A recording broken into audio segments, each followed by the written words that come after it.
Good morning. Today is Tuesday, June 25th. I'm Shardae White, and this is Wake Up with KERA News.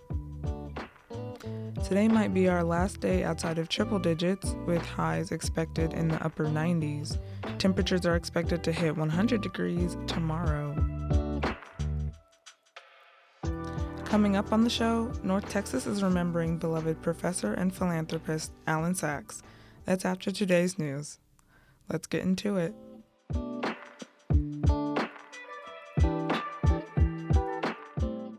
Plano wants to give less money to Dallas area rapid transit.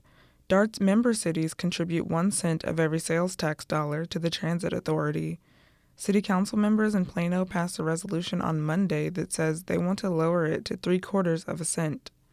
Andrew Fortune is Plano's government relations director.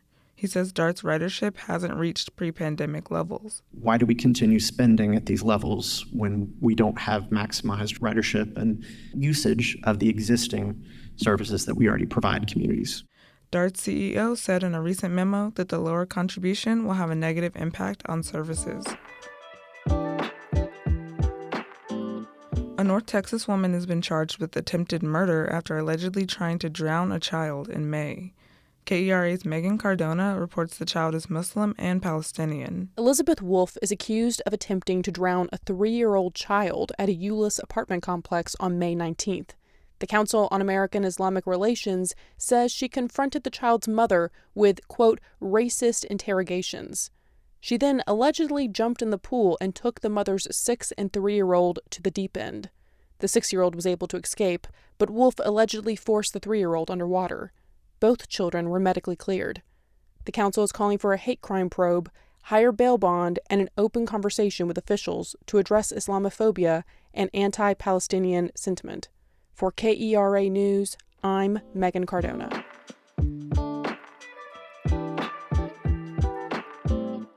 Allan Saxe, a beloved UT Arlington professor and local philanthropist, died a week ago today. He was 85. Saxe's name is ubiquitous throughout North Texas through the students he taught in over half a century of teaching political science, his impact on local politics, and the landmarks large and small that bear his name. As KERA's Kaylee Broussard reports, his contributions are rooted in making a difference. The classes Allan Saxe taught were always lively and usually had wait lists. Alumni like Nikki Hunter, now an Arlington City Council member, have vivid memories of his packed lecture halls. He's just one of those types of professors that everybody liked. Everybody wanted to go to that class. As a matter of fact, that was one of the biggest classes I'd ever been in. It was huge. Saxe taught at UTA for 54 years and was also an adjunct at Tarrant County College. He gained a devoted following among students and alumni. Some of them encouraged Saxe's unsuccessful run for city council in 1975. Dan Dipert was Saxe's friend for decades. He says Saxe was one of the first to challenge the status quo of local politics, especially under Tom Vandergriff, who led the city through explosive growth. Allan had the nerve to challenge it, and it rattled the cages, no question that he did that. After his loss, Saxe turned to greater community involvement. Dipert says that made him grow into a leader. Although there were those who didn't like it, who later became good friends with him when they saw the growth and the difference. Outside the classroom, Saxe was perhaps best known for his constant donations to people and groups in need. He shared his reasons for giving at a 2013 TEDx UTA event. And I continue to give away money, but by the way, please don't ask me for any. I don't have any anymore. Saxe started donating when he was a child. Around the same time, he was hospitalized with polio, which would limit his mobility for the rest of his life.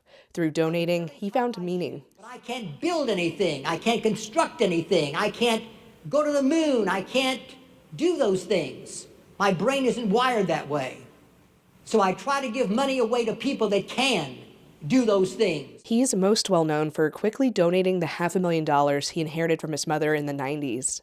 Former Mayor Richard Green says that sum, and really any money, made Saxe uneasy. He wound up promising more than he actually had. So then he had to complete some of his promises over time, but he did. And that's just an example of his extraordinary generosity. Saxe requested that people put his name on many of the things he helped fund. Today, his name lives on at Allan Saxe Field, a namesake city park, and meeting spaces across town, to name a few landmarks.